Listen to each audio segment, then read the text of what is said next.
यह video Europe के किसी विकसित देश का नहीं है, यह ईरान है। वही ईरान जिसे आज दुनिया अक्सर सिर्फ एक कट्टर इस्लामिक देश के रूप में देखती है, लेकिन बहुत कम लोग जानते हैं कि एक समय यह देश कितना अलग था। कभी ईरान में महिलाएं आजाद थीं, उन्हें पढ़ने का पूरा अधिकार था, वे यूनिवर्सिटीज जाती थीं, वोट करती थी, बिना डर सड़कों पर घूमती थी और अपने भविष्य के सपने खुलकर देखती थी। उस दौर में ईरान की महिलाएं सिर्फ घर की चार दीवारी तक सीमित नहीं थीं, बल्कि समाज का एक मजबूत और सम्मानित हिस्सा थी। ईरान तेजी से मॉडर्न हो रहा था, दुनिया के साथ कदम से कदम मिलाकर चल रहा था और लोग मानते थे कि आने वाला कल और बेहतर होगा। लेकिन फिर आया साल 1979, एक ऐसा साल जिसने सब कुछ पलट कर रख दिया। एक ऐसा मोड़ जहां ईरान ने सिर्फ अपनी सरकार नहीं बदली, बल्कि अपनी सोच, अपनी पहचान और अपने लोगों की जिंदगी का रास्ता ही बदल दिया। 1979 के इस्लामिक रेवोल्यूशन ने उस आजाद ईरान को धीरे धीरे एक ऐसे सिस्टम में बदल दिया जहां कानून के नाम पर कंट्रोल बढ़ता गया, डर पैदा किया गया और वही महिलाएं जो कभी सपने देखती थीं, अपनी आजादी के लिए लड़ने को मजबूर हो गई। यही है ईरान की कहानी की शुरुआत, जहां एक साल ने पूरे देश की तकदीर बदल दी थी। 1979 में इस्लामिक रेवोल्यूशन हुआ और सत्ता में आए अयातुल्ला खुमैनी। शुरुआत में लोगों को लगा कि यह बदलाव शाह की तानाशाही से मुक्ति दिलाएगा, लेकिन बहुत जल्द हकीकत सामने आने लगी। कानून के नाम पर कंट्रोल बढ़ने लगा, हिजाब को महिलाओं के लिए जबरदस्ती अनिवार्य कर दिया गया, निकाह की न्यूनतम उम्र घटाकर सिर्फ 9 साल कर दी गई, महिलाओं के खेल में भाग लेने पर रोक लगा दी गई, यहाँ तक कि अगर किसी महिला को देश से बाहर जाना हो तो उसे अपने पति की लिखित अनुमति दिखानी पड़ती थी। यह सब एक दिन में नहीं हुआ, यह बदलाव धीरे धीरे चालाकी से लोगों की जिंदगी में घुसाया गया। पहले नियम, फिर सजा और फिर डर। हर नए कानून के साथ महिलाओं की आजादी थोड़ी थोड़ी कम होती गई। जो अधिकार कभी सामान्य माने जाते थे, वे अपराध बना दिए गए।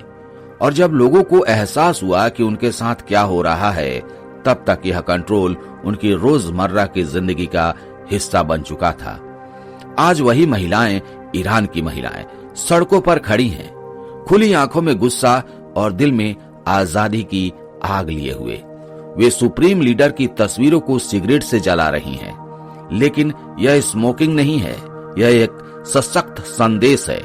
उस डर को जलाने की कोशिश है जिसने दशकों तक उन्हें चुप रहने पर मजबूर कर दिया था, उनके सवालों को दबाया और उनकी जिंदगी को कंट्रोल किया। यह विरोध किसी आदत के खिलाफ नहीं है, बल्कि एक सिस्टम के खिलाफ है।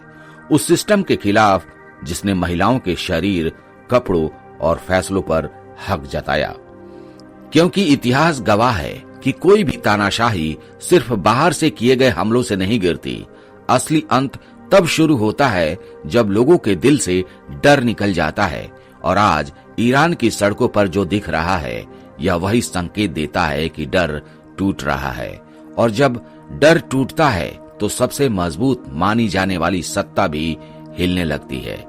ईरान की कहानी सिर्फ मजहब की कहानी नहीं है, यह असल में पावर, कंट्रोल और हितों की कहानी है। बहुत कम लोग जानते हैं कि एक समय ईरान अमेरिका का दुश्मन नहीं, बल्कि उसका करीबी दोस्त था। इसकी वजह कोई विचारधारा नहीं, बल्कि ईरान की लोकेशन और उसका तेल था। ईरान ऐसी जगह पर बैठा है जहां से मिडिल ईस्ट, एशिया और यूरोप तीनों पर नजर रखी जा सकती है। और ऊपर से उसके पास दुनिया के सबसे कीमती रिसोर्सेज में से एक था तेल। यही वजह थी कि ईरान को दुनिया की एनर्जी लाइफलाइन कहा जाने लगा। जो ईरान को कंट्रोल करता था, वो भविष्य की एनर्जी को कंट्रोल करता था। लेकिन इसी स्ट्रेटेजिक अहमियत ने ईरान को ताकतवर नहीं, बल्कि कमजोर बना दिया।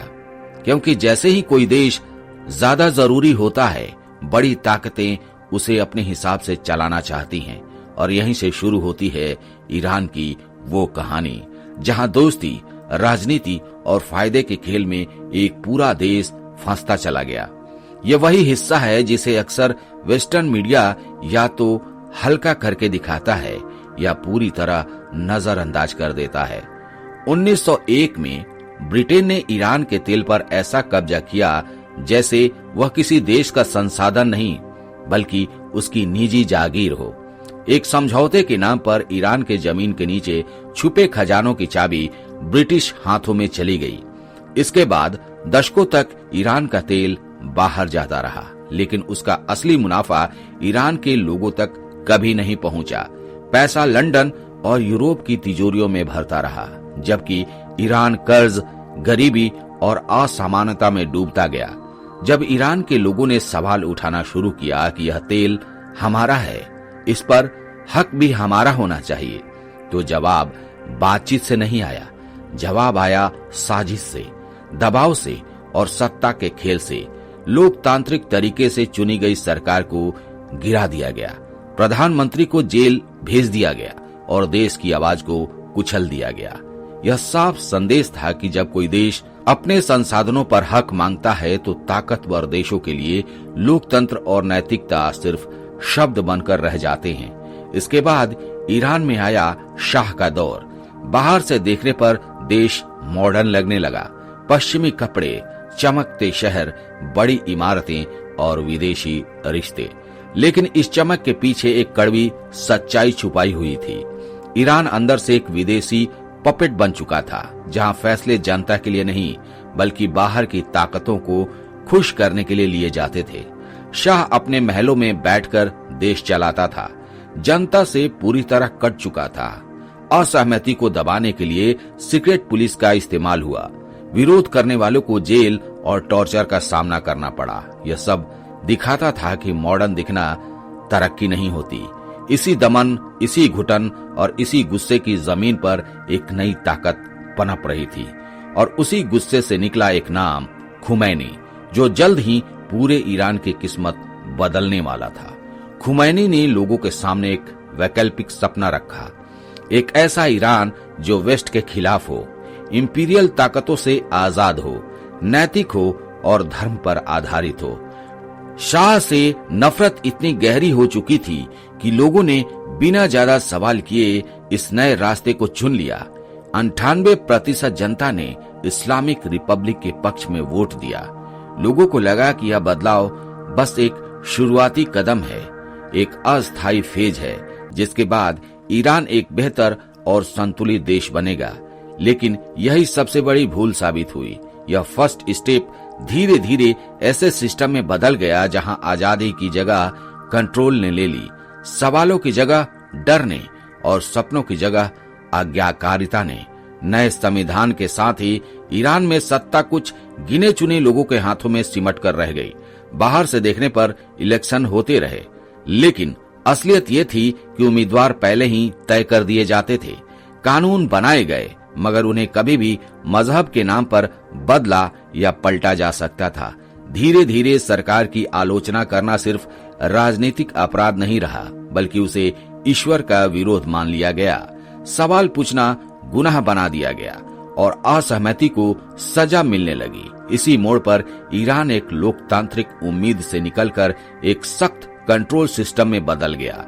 यही वो पल था जहां क्रांति का सपना टूटने लगा और ईरान की असली त्रासदी की शुरुआत हो गई। आज ईरान के हालात फिर से 1979 की याद दिलाते हैं। इकोनॉमी चरमरा चुकी है, महंगाई आम लोगों की जिंदगी तोड़ रही है और सबसे आगे सड़कों पर खड़ा है देश का युवा। बेरोजगारी, डर और गुस्से ने एक साथ मिलकर एक नई लहर पैदा की है। 2022 में एक महिला की पुलिस हिरासत में हुई मौत ने पूरे ईरान को हिलाकर रख दिया। वही घटना एक चिंगारी बन गई जिसने वर्षों से दबे गुस्से को आग में बदल दिया। वुमेन, लाइफ, फ्रीडम अब सिर्फ एक नारा नहीं रहा, यह चेतावनी बन चुका है, सत्ता के लिए भी और दुनिया के लिए भी। लोग फिर भी वही बात कहने लगे हैं जो कभी शाह के दौर में कही गई थी कि इस हालात से बेहतर कुछ भी हो सकता है। Anything is better than this regime. Iran की कहानी हमें एक बेहद कड़वा लेकिन जरूरी सच सिखाती है। दुनिया की राजनीति में न कोई स्थायी दोस्त होता है, न कोई स्थायी दुश्मन। होते हैं तो सिर्फ इंटरेस्ट।